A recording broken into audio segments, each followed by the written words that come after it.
Сәлем достар, сіздермен Керемет кино каналы байланыста. Видеоны бастамас бұрын қызықты фильмдерден хабардар болу үшін каналға жазылып алыңыздар. Ал кеттік. Бүгін мен сіздерге америкалық ғылыми фантастикалық кино «Белгі» деген фильм туралы айтып беремін.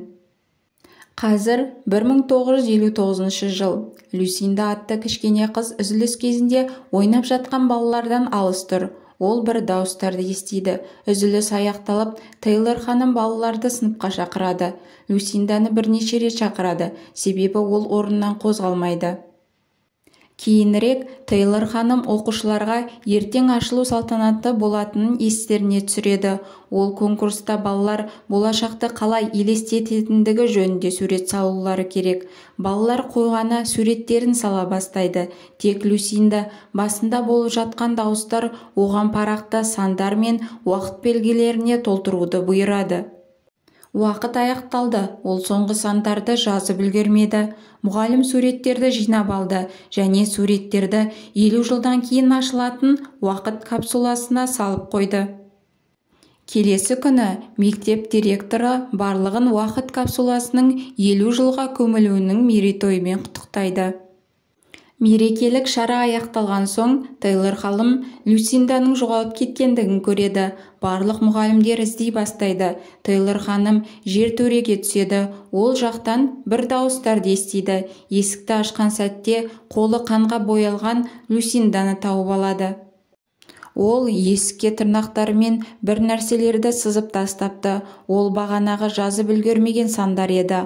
Ол мұғалімге құлағындағы сыбдырды тоқтатуды сұрайды. Осыдан кейін міне 50 жыл өтті. Біз әйел өлгеннен кейінгі күйзеліспен күресіп жүрген астрофизик Джонмен танысамыз. Ол әйелі өрттен қайтыс болғаннан кейін өмірінің мәні қалмады. Сонымен қатар Коли есімді ұлы бар. Оған да өте қиын. Келесі күні мектепте уақыт капсуласының ашылуының салтанаты болды. Барлық оқушылар 50 жыл бұрын көмілген қағаздан алды. Колиға Люсинда жазған сандардың тізімі бар қағаз түседі. Ол суреттердің орнына сандарға қарай бастайды. Солайша ол жан-жақтан белгісіз дауыстарды ести бастайды. Сөйлесу барысында әкесі хатты көріп ұлынан сол жайлы сұрайды. Джон қағазды мұқият қызыға қарайды. Байқаусызда стаканды үстел үстіне қояды. Стаканнан қалған ізде сандардың байланысы жазылған. Ол оны сол мезетте сандарды тақтаға ауыстырады және бұл сандар 2001 жылғы 11 қыркүйектегі егіз ғимараттардың атысқа ұшырауы болатын. Сол кезде Нью-Йорк қаласында 2996 адам қайтыс болатындығы осы хатта көрсетілген. Джон мұны жай сәйкестік деп ойлайды. Сонда да сандарды тақтаға алмастырып қараған кезде мұндай қайғылы оқиғалар мен апаттар, өрттер, кез-кезегімен және қаза тапқандар саны да дәл келеді. Джон қызыл маркермен оқиғалардың уақытын, ал көк маркермен қаза болған адамдар санын белгілеп қояды. Қалған сандардың мағынасын түсіне алмады. Солайша келесі күні сандар туралы өзінің әріптесі Филге айтады. Тізімде тіпті әйелінің өлген күні де, болмаған оқиғалардың күні де барын айтады. Сол күндердің бірі, яғни ертең 81 адам қайтыс болады дейді. Досы бұл сөздерге сенбей, оны әзілге айналдырып жібереді. Джон болса мұны терең зерттей бастайды. Ол сол кездегі уақыт капсуласының көмілгендегі Люсинданың мұғалімі Тейлор ханымды тауып алады. Осылайша ол Тейлор ханымның үйіне келеді. Тейлор ханым 1959 жылғы болғанын растайды және Люсинданың жертөренің есігіне бірдеңені тырнағымен жазып тастағандығын айтады. Джон Люсиндамен сөйлескісі келеді, бірақ ол бірнеше жыл бұрын есірткіні көп қолданғандықтан өліп қалған болатын. Джон үйде телефонмен сөйлесіп тұрған кезде үйіне белгісіз автомобиль келіп, белгісіз адам ұлының қолына ештеңе деместен тасты ұстатып кетеді. Бұл Джонды қорқытады. Ол ұлы Колиге бейтаныс адамдардан аулақ жүруді сұрайды. Джон Люсинданың өлімі туралы мәліметтерді жинап жатқан кезде әпкесі Грейс келіп, оған әкесінің халын біліп келуді сұрайды. Джон өзінің әкесімен көп уақыт бойы сөйлеспеген еді. Әкесі діншіл адам еді, ал Джон болса ондай емес. Сол үшін ол кездесуге келіспейді. Джон келесі күні мектепке жолға шығады. Жолда кептеліс. Ол басқа жолмен барайыншы деп еді, болмады. Өзінің координаттарындағы сандарға қарап, хаттағы сандардың анық көрінісін көреді. Бұл мұны түсінбеген еді, енді анық болды және сол қайғылы оқиға болатын орындардың бірінде. Ол көлігінен түсіп, неге жолдар жабық екендігін түсінгісі келеді. Аяқ астынан төбеден ұшақ құлайды. Ол жанып жатқан адамдарға көмектеспекші болады. Үйге келген соң Джон болған оқиғалардың салдарынан өз-өзіне келе алмай отыр. Интернет желісінен апаттан 81 адам қаза болғандығын айтады. Түн ішінде ұлының бөлмесіне бейтаныс адам келеді. Коли оянып кетеді. Ол бейтаныс адам оған жануарлардың барлығы жүгіріп қашып жатқанын көріністі көрсетеді. Коли айқайлап жібереді. Әкесі болса жүгіріп келіп ұлын тыныштандырады. Ол жаңағы бейтаныс адамды көреді, артынан жүгіріп іздеп шығады, ал ол болса құтылып кетеді. Келесі күні Джон Колимен мұражайға барады. Ол жерде бір әйелмен танысады. Ол әйелдің есімі Диана, Люсинданың қызы болып шығады. Кейін Джон оның артынан аңдығандығын мойындайды, себебі ол анасы жайында білгісі келіп еді.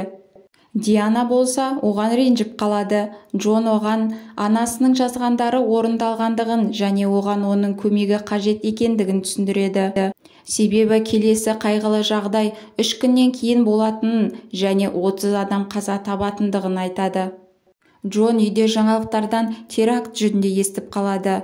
Ол GPS бойынша координаттарды тексереді. Бұл метро бекеті болып шығады. Полицияны ескертпекші болады. Кейін Джон метроға барып, террорист деп ойлап жүрген адамды аңди бастайды, бірақ ол жай ғана ұрлықшы болып шығады. Сол кезде рельстен шыққан пойыз оларға қарай келе жатыр. Барлық жерде аласапыран. Қашпақшы болады, бірақ пойыз қаншама адамның өмірін алып кетеді. Бұл жазылғандар тағы да шындық болып шығады. Үйге келісімен үйде Диана мен қызын көріп таң қалады. Диана Джонға әлі соңғы жазба бар екендігін айтуға келген екен. Люсинда өлер алдында 19 қазанда болатын қызының өлімін айтып кеткен екен. Осы себептен ол Джонмен сөйлесуге келді. Солайша Диана Джонды бұрынғы Люсинданың үйіне әкелмекші болды. Бұл ескі үйде Люсинда жатын бөлмеде тығылатын. Ол соңғы санның 33 еместігін түсінеді. Ол барлық адамзат өледі дегенді білдіреді. Сонымен қатар үйдің ішінен көптеген қара тастарды тауып алады. Үйдің сыртында Коли мен Диананың қызы күтіп тұр. Сол кезде екеуі де сыбдыр естіп әртүрлі фигураларды көре бастайды. Коли автомобильдік дыбысты қолданып Джон мен Диананың назарын аудартады. Олар балаларға қарай жүгіреді, ал бейтаныс адамдар жоғалып кетеді. Олар үйге қайтып оралады. Диана анасының барлық адамдардың өлімі туралы болжап кеткендігіне сене алмай отыр. Мүмкін бұл соңғы түн шығар. Келесі күні таңертең Джон ұйқыдан оянады. Сол кезде соңғы қайғылы оқиғаға күннің қатысы болуы мүмкін деп ойлайды. Себебі ол күннің қатты сәулеленуі басқа да ғаламшарларға әсер етуі мүмкіндігі туралы зерттеулер жүргізген еді. Ол жылдам обсерваторияға келіп, күннің соңғы көрсеткіштерін тексереді және күннің радиациясының өсуі аномалиясын көрсетеді. Жақын арада күннің қатты суы апатының себебі болады деп ойлайды. Олар Диананың бала кезіндегі ойнаған үңгіріне тығылуға бел буады. Кететін кез келді. Джон Колиді іздеп барады, ал ол болса үстел астында тізім жазып отырғанын көреді. Джон 50 жыл бұрын Люсинда жазған соңғы жазба маңызды екендігін түсінеді. Сондықтан да ол мектепке барып, сол сандар жазылған есікті алып үйіне келіп, сандарды іздей бастайды. Диана болса шыдамсыздана балаларды ұрлап алып, үңгірге қарай жол тартады. Джон осы уақытта есіктердегі сандарды тауып, алапаттан аман қалу үшін осы жерде қалуды ойлайды. Ол үйден ешкімді таба алмайды. Солайша Диананың соңынан жүріп, жанармай бекетіне келіп тоқтайды. Жаңалықтардан үкімет келе жатқан алапаттардан адамдарға жер астында қорғануды сұрайды. Сол кезде Диана Джонға хабарласады. Джон оған қорғанатын жер тапқандығын айтады. Бұл бұрынғы Люсинданың үйі еді. Диана қорқып отыр. Ол жаққа баруға қарсылық білдіреді. Олар телефонмен сөйлесіп жатқан уақытында бейтаныс адам көлікті айдап кетеді. Диана да бөтен көлікке мініп оларды қуа жөнеледі. Солайша ол көлікке соғылып, мойнын сындырады. Джонның көз алдында өліп кетеді. Джон Люсинданың бос қалған үйіне барады. Ол онда бейтаныс адамдарды көріп, оны атпақшы болады. Бірақ Колли әкесіне бұл бейтаныс адамдар оларды әрқашан қорғап жүргендігін айтады. Олар енді қорғану үшін бейтаныс адамдармен кетуі керек, себебі оларды адамзатты құтқару үшін жіберген екен. Сол кезде Джон аспаннан үлкен кемені көреді. Таңдалған балалар ғана кетуі тиіс. Колли әкесімен жылап қоштасады, ал бейтаныс адамдар жарқыраған материяға айналып, кеме аспанға кетеді. Және де басқа да кемелер жердің әрбір тұсынан кетіп бара жатқанын көреді. Таңертең Джон отбасының үйіне келеді. Әпкесі оны қуана қарсы алады. Ол әпкесіне Колли қауіпсіз жерде дейді. Ол үйіне кіріп, әкесін және басқаларын құшағына алады. Сол сәтте күннің ыстығы барлығын сындырып, от бәрін құртады. Фильм соңында кеме балаларды жаңа планетаның әрбір жеріне қалдырып кетіп қалады. Колли мен қыз үлкен ағаштары бар жерде жүгіреді. Оларды алып кеткен белгісіз жандар басқа ғаламшардың тұрғындары. Олар балалар мен жануарларды алып алапаттан құтқарады. Неліктен олар балаларды алғаны белгісіз. Мүмкін барлығын жаңадан бастағысы келген шығар. Осы видео ұнаса, каналыма жазылып, лайк басыңыздар. Назарларыңызға рахмет.